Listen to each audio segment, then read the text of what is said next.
చాలా సంతోషం. ప్రభుని ఆరాధించడానికి వచ్చినటువంటి మనం ఈ ఉదయకాలం తిమోతికి రాసిన 2వ పత్రిక మొదటి అధ్యాయాన్ని 10 వచనాలు చదువుకునే ప్రయత్నం చేద్దాం. తిమోతికి రాసినటువంటి 2వ పత్రిక 2వ అధ్యాయం నిన్న ఆదివారం మనం 4 వచనాలు ధ్యానం చేశాం. దేవుని బిడ్డలమైనటువంటి మనం ఎలా సైనికుడి వలె ఉండాలో, జట్టి అయిన వాడి వలె పోరాడాలో, అలాగే పాటుపడిన వ్యవసాయకుడి వలె ఎలా జీవించాలో మనం విన్నాం. మొదటి అధ్యాయము ఒక 10 వచనాలు మార్చి చదువుకుందాం. క్రీస్తు యేసునందున్న జీవమును గూర్చిన వాగ్దానమును బట్టి దేవుని చిత్తం వల్ల క్రీస్తు యేసు అపోస్తలుడైన పౌలు ప్రియ కుమారుడు తిమోతికి శుభమని చెప్పి రాయినది.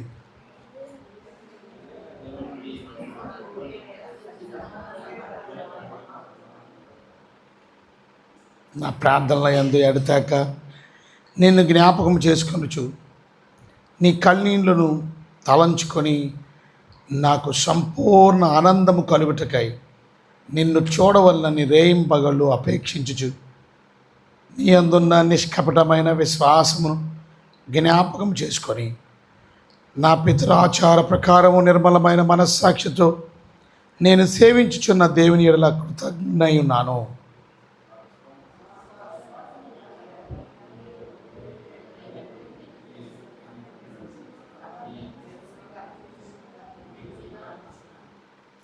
ఈ ఆహేతువు చేత నా హస్త నిక్షేపణ వలన నీకు కలిగిన దేవుని కృపావరమును ప్రజ్వలింపజేయవల్లని నీకు జ్ఞాపకం చేయుచున్నాను.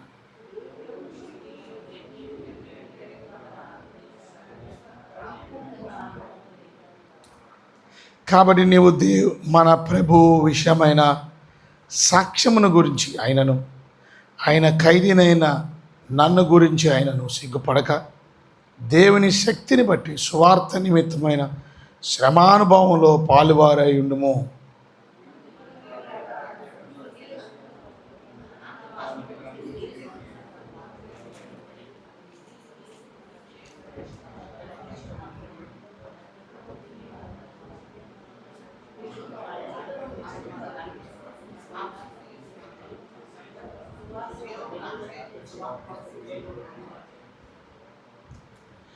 మొదటి వచనంలో మనం చూస్తే క్రీస్తు యేసునందున్న జీవమును గురించిన వాగ్దానమును బట్టి దేవుని చిత్తం వలన క్రీస్తు యేసు అపోస్తలుడైన పౌలు ప్రియ కుమారుడు తిమోతికి శుభమని చెప్పి రాయినది.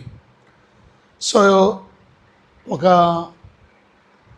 విశ్వాసికి ప్రత్యేకంగా ఆయన్ని భక్తిలో నడిపించినటువంటి చూసారా పౌలుకి ఉన్న చక్కని సంబంధం మొదటి వచనంలో మనకు కనపడుతుంది. అపోస్తలుడైన పౌలు ప్రియ కుమారుడైన తిమోతికి వారిద్దరికీ ఉన్నటువంటి చక్కని సంబంధం. అంటే కుమారుడు అంటున్నాడంటే ఆయన ఫాదర్ అని అర్థం, తండ్రి అని అర్థం. ఇవాళ నిజంగా విశ్వాసులకి ఒక దైవజనుడికి ఇలాంటి బాండ్ ఉందా? ఇది చాలా అద్భుతమైనటువంటి బాండ్. ఆయన మన ఫాదర్, మన డాడీ. చూసారు ఎవరు? మనల్ని దేవునిలోకి నడిపించినటువంటి ఆయన. చిన్నోడా పెద్దోడా అనేది ప్రశ్న కాదు. మనకన్నా వయసులో చిన్న అవి ఉండొచ్చు, మనకన్నా వయసులో పెద్ద అయి ఉండొచ్చు. కానీ పౌలు రాస్తున్నాడు, నా ప్రియ కుమారుడు తిమోతికి శుభమని చెప్పిన ఆయనది. చూసారా దేవుని బిడ్డలైనటువంటి మనం దైవజనుడితో విశ్వాసాలు కొండవలసినటువంటి ఆ చక్కని బాండ్ గురించి రాసింది. Deep personal bond between a mentor and a disciple. కనుక తప్పక ఎక్కువ కూడా మనం భక్తిలో ఎలా ఎదుగుతామనంటే రిలేషన్షిప్ బెట్.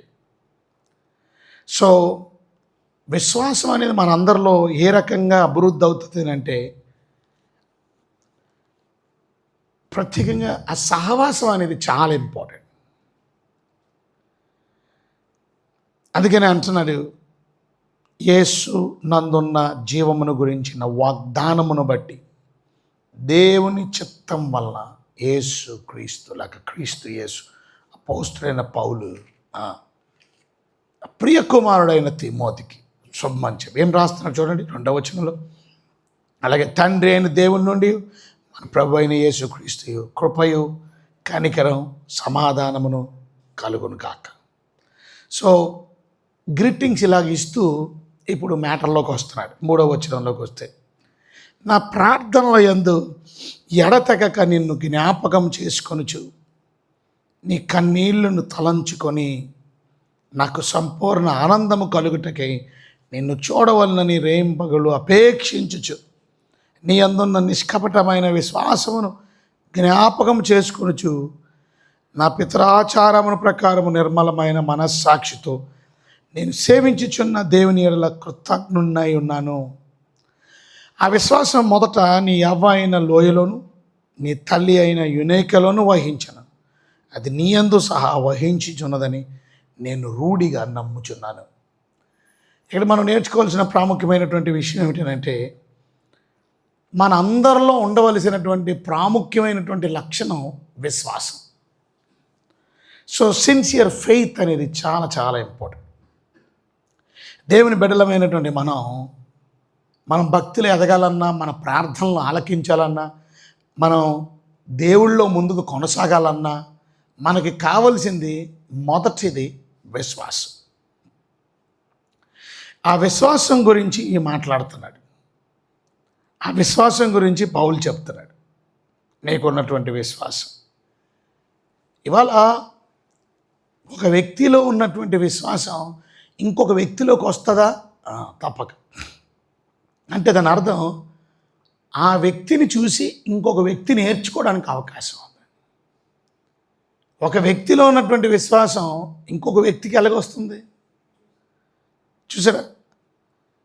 అక్కడ కింద వచ్చినలో మనం చదివితే 5వ అధ్యాయం 1వ అధ్యాయం చివరిలో, ఆ విశ్వాసం మొదట నీ అవ్వ అయిన లోయలోను నీ తల్లి అయిన యునేకలోను వసించను. జరా ఆ విశ్వాసం మొదట ఎవరిలో ఉందట? వాళ్ళ అవ్వలో, దాని తర్వాత వాళ్ళ అమ్మలో. అది నీ యందును సహా వసించుచున్నదని చూసారా? ఎలా ట్రాన్స్ఫార్మ్ అయిందో చూసారా? అంటే ఒకరి నుంచి ఇంకొకరి నుంచి ఇంకొక జనరేషన్కి. అంటే తప్పక మన బిడ్డలు మనల్ని చూస్తున్నారు, మన కుటుంబం మనల్ని గమనిస్తుంది. నీ విశ్వాసం తప్పగా నీ బిడ్డలకి. ఈరోజు దేవుని బిడ్డలమైనటువంటి మనం, దేవుని వాక్యాన్ని అర్థం చేసుకున్నటువంటి మనం, ప్రతి ఒక్కరికి వారి వారి సొంత విశ్వాసం ఉండాలి. కానీ తప్పక మిగతా వాళ్ళ విశ్వాసం అనేది నిరీక్షించబడుతున్న వాటి యొక్క నిజస్వరూపం. హెబ్రీయులకు రాసినటువంటి పత్రికలో మనం చదివితే ఫెయిత్ అంటే ఏంటో ఒకటి రాసు 11వ అధ్యాయంలో 1వ వచనంలో మనం చదివితే విశ్వాసం అనే డెఫినేషన్ రాసాం.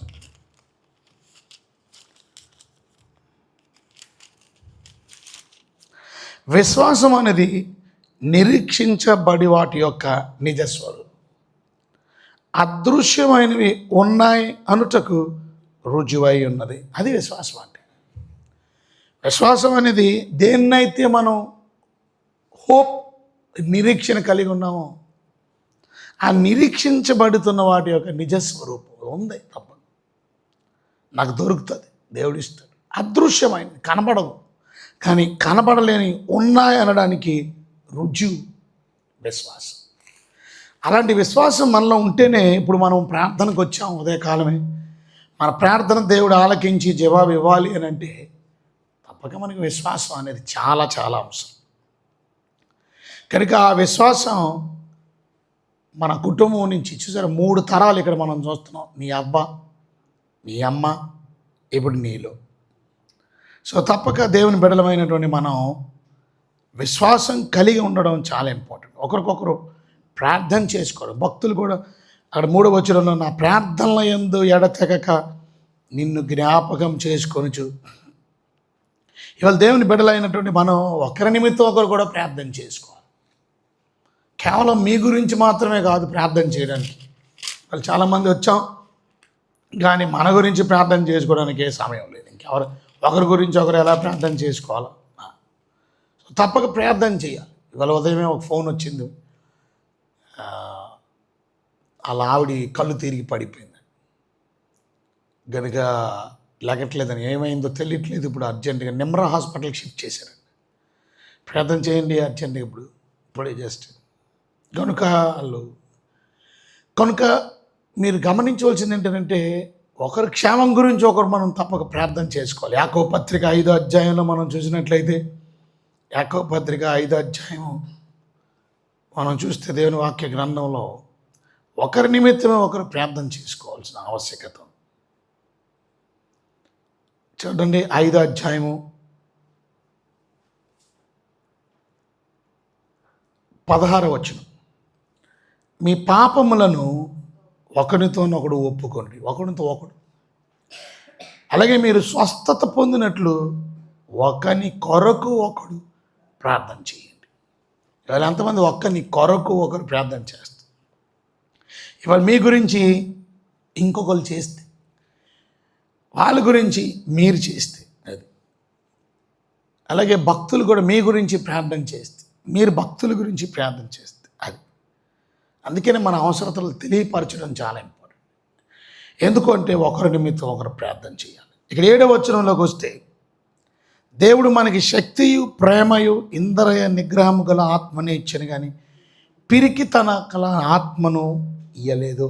కనుక దేనికి మనం భయపడకూడదు. ఇక్కడ మొదటిది తండ్రి కొడుకులకి ఉన్న సంబంధాన్ని చెబుతున్నాడు. ఒక దైవజనుడికి ఒక విశ్వాసికి ఉన్న సంబంధం. రెండోది మనం చూస్తున్నాం, విశ్వాసంలో బలపడడం గురించి చెబుతున్నాడు.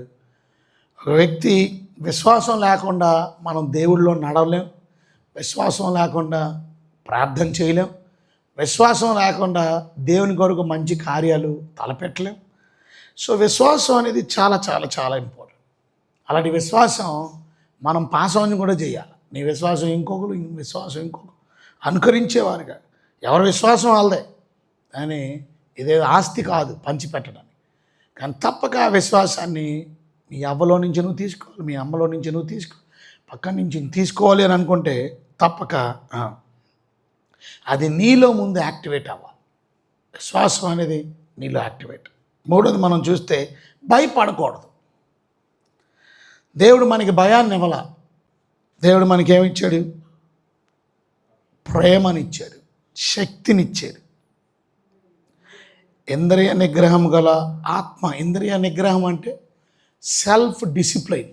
అది ఇంద్రియ నిగ్రహం అంటే ఇంకొక మాట చెప్పవచ్చు, అది మనం ఆత్మఫలాల్లో చదువుకున్నాం, ఆశా నిగ్రహం అని చెప్పచ్చు. ఆశా నిగ్రహం అంటే సెల్ఫ్ కంట్రోల్. ఇంద్రియ నిగ్రహం అని అంటే అర్థం మనకి సెల్ఫ్ కంట్రోల్, ఇంద్రియ నిగ్రహం.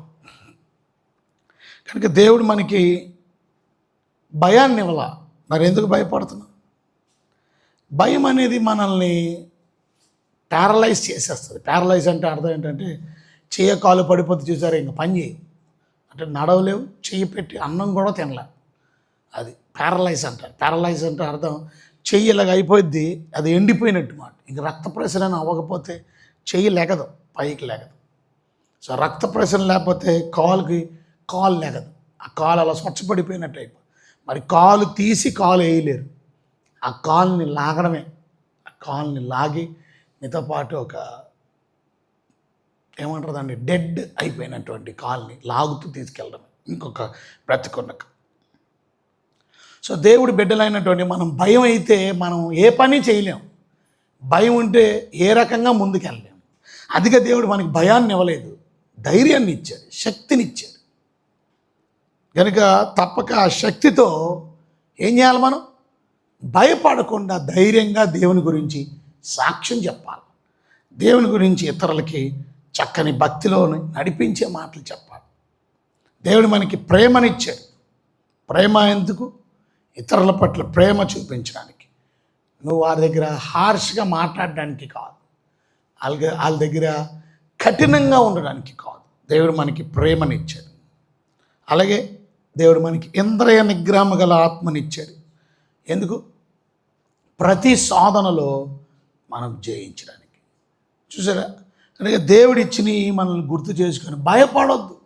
నువ్వు భయపడితే ఈ ఉదయకాలం మనం ముందుకు వెళ్ళలేము.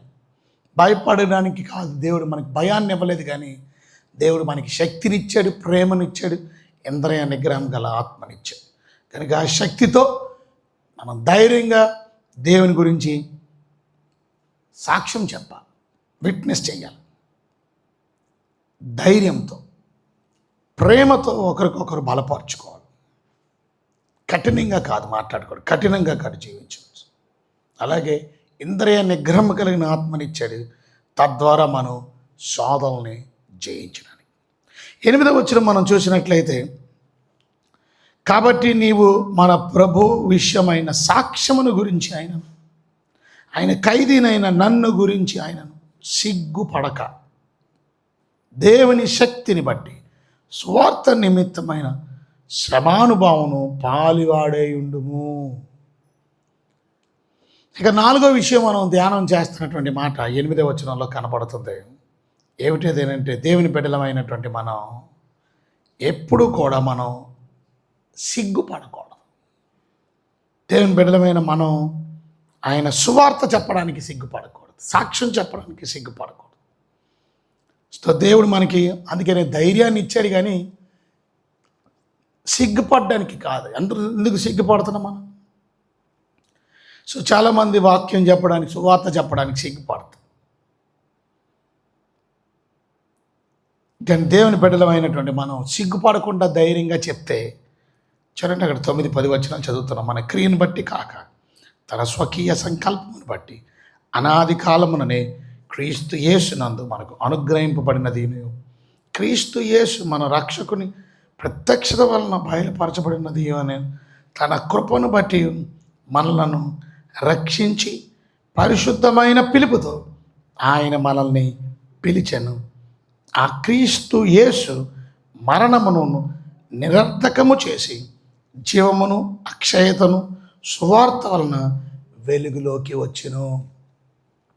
సో దేవుని బిడ్డలమైనటువంటి మనం ఏ రకంగానైతే ధైర్యంగా మనం సువార్తను ప్రకటిస్తామో, ఆ ధైర్యంగా సువార్త ప్రకటించినప్పుడు దేవుని వాక్యం చెప్తుంది, ఆ దేవుని సువార్తను మనం తెలియపరిచినప్పుడు జీవమును అక్షయతను అనే సువార్తను చూసారా. మన దేవుడి వాక్యం అనేది, ఆయన సువార్త అనేది లైఫ్ని ఇస్తుంది, జీవముని ఇస్తుంది. సో జీవమును అక్షయతను అంటే ఇమ్మోరాలిటీ, ఇంకా క్షయత ఉండదు. క్షయత అంటే అర్థం పాడవదు. అది అలాంటి సువార్త మనం సువార్తను అందించగలిగేవారుగా ఉంటారు. కొన్నిసార్లు విశ్వాసం సన్నగిల్లిపోయే పరిస్థితి ఏర్పడి, అందుకనే మనం విశ్వాసంలో సన్నగిల్లకూడదు. 5 విషయాలు ఇవాళ మనం జ్ఞాపకం పెట్టుకున్నాం. మొదటిదే, మనం చక్కని సంబంధాన్ని మనం కలిగి జీవించాలి. తండ్రి కుమారుని సంబంధాలు, దైవజనుడికి, కుటుంబానికి, లేకపోతే విశ్వాసికి. విశ్వాసం గురించి చెప్తున్నాడు. మనం విశ్వాసంలో ఎదగాలి. మన విశ్వాసం ఇంకొకరు తప్పక చూస్తున్నారు, గమనిస్తున్నారు. చూసారు, అవ్వకి, అమ్మకి, కొడుకుకి 3 తరాలు. నిజంగా విశ్వాసం మనం దేవుడిని నమ్ముకోవడం గురించి. కనుక నువ్వు నమ్ముకున్న దాని గురించి నీ బిడ్డలు, నీ కుటుంబం ఎలా ఉన్నారు? ఇక 3వది మనం చూస్తే, మనకి భయాన్ని దేవుడు ఇవ్వలేదు. దేవుడు మనకి పిరికితనం గల ఆత్మని ఇవ్వాల. దేవుడు మనకి శక్తియు, ప్రేమయు, ఇంద్రియ నిగ్రహం గల ఆత్మనిచ్చాడు. సో శక్తితో దేవుని వాక్యం చెప్పు, ప్రేమ కలిగి సువార్తను ప్రకటించి ఇతరులకు ఒకరికొకరు దేవుని మాట ప్రేమతో, అంటే గద్దింపుతో కాదు, లేకపోతే కఠినంగా కాదు, ఇంద్రియ నిగ్రహం కలిగిన ఆత్మతో శోధనలు జయించి. అలాగే మనం 4వ విషయం మనం చూసాం, సిగ్గుపడకూడదు. Never be ashamed to preach the gospel. దేవుని మాటలు ఇతరులకు చెప్పడంలో, నీ సర్కిల్లో ఉన్న వాళ్ళకి చెప్పడంలో, నీ కొలీగ్స్కి చెప్పడంలో, నీ ఫ్రెండ్స్కి చెప్పడంలో నెవర్ బీ అషేమ్డ్. మనం ఎప్పుడు సిగ్గుపడకూడదు. ధైర్యంగా దేవుని సువార్తను అందించి, ఆ సువార్తే మనకి జీవమును అక్షయతను కలుగు చేస్తుంది. అది ఆ సువార్త వలనే మన జీవితంలో చూసారు. ఎందుకంటే లివింగ్ వర్డ్, ఇమ్మోరల్ అంటే అర్థం ఏంటంటే అక్షయత కానిది, క్షయము కానిది అక్షయం, పాడవలేనిది, అది సువార్త. కనుక దేవుని బిడ్డలమైనటువంటి మనము ధైర్యంగా నిలబడాలి. అందుకనే మన విశ్వాసాన్ని బయలుపరిచేవారిగా ఉండాలి. మిగిలిన విషయాలు రేపటి దినం ధ్యానం చేద్దాం. దేవుడి వాక్యం దీవించి ఆశీర్వదించిన గాక. కళ్ళు మూసుకోండి, ప్రార్థన చేస్తాం. ప్రభు మీకైనా వందన స్తోత్రాలు. వెతబడిన వాక్యం అందరి హృదయాల్లో ఫలింపజేయండి. తిమోతికి రాసిన 2వ పత్రిక 1వ అధ్యాయంలో నుంచి అనేకమైన విషయాలను మాకు ఉదయకాలం బోధించి వాళ్ళు మేము ఎలా జీవించాలో, ఏ విధంగా నడవాలో ఈ వాక్యంలో నుంచి మాకు నేర్పించినందుకు స్తోత్రం. నమ్మకంగా జీవించడానికి సహాయం చేయి, యథార్థంగా బ్రతకడానికి కృప దయచేయి. మీకైనా వందనాలు స్తోత్రాలు స్తుతులు అర్పిస్తున్నాం. ఈ సన్నిధికి ప్రతిరోజు నమ్మకంగా ఈ వాక్యం వినడానికి వస్తున్న మీ ప్రియ బిడ్డల్ని మీరు కృపతో జ్ఞాపకం చేసుకోండి. మీరే నాయన లైవ్లో వాక్యాన్ని వింటున్నటువంటి బిడ్డల్ని మీరు దీవించారు. ఇవాళ మీ దేని దాసనాలు దయామణి కొరకు ప్రార్థన చేస్తున్నాం. ఆ బిడ్డని కూడా ముట్టి స్వస్థపరచండి. ఆమె నిమ్ర హాస్పిటల్లో ఉందని విన్నాం. ఆ బిడ్డని కూడా ముట్టి తత్క్షణమే బాగు చేసి స్వస్థపరిచి ఆరోగ్యవంతురాలుగా ఇంటికి నడిపించారు. ప్రభావ మేము ఒకరి నిమిత్తం ఒకరు ప్రార్థన చేసుకోండి. సంఘాన్ని, కుటుంబాలని మీరు దీవించి ఆశ్రయించి విశ్వాసాన్ని మమ్మల్ని ఎదిగింపజేయండి. మీ రాజ్యం రాకడ కొరకు సిద్ధపరచండి. ఏసై ఘనమైన నామములో మీకు లేనంత బ్రతుకులాడు శుద్ధించి ప్రార్థించాలి వేరేంత వేరుకున్నాను మా తండ్రి. ఆమేన్. మన ప్రభు అయిన యేసుక్రీస్తు కృప, తండ్రి అయిన దేవుని ప్రేమ, పరిశుద్ధాత్మక అన్యోన్యమైన సహవాసం నిత్యం సదా మనందరికీ తోడై కాపాడుగాక. ఆమేన్. అందరికీ వందనాలు.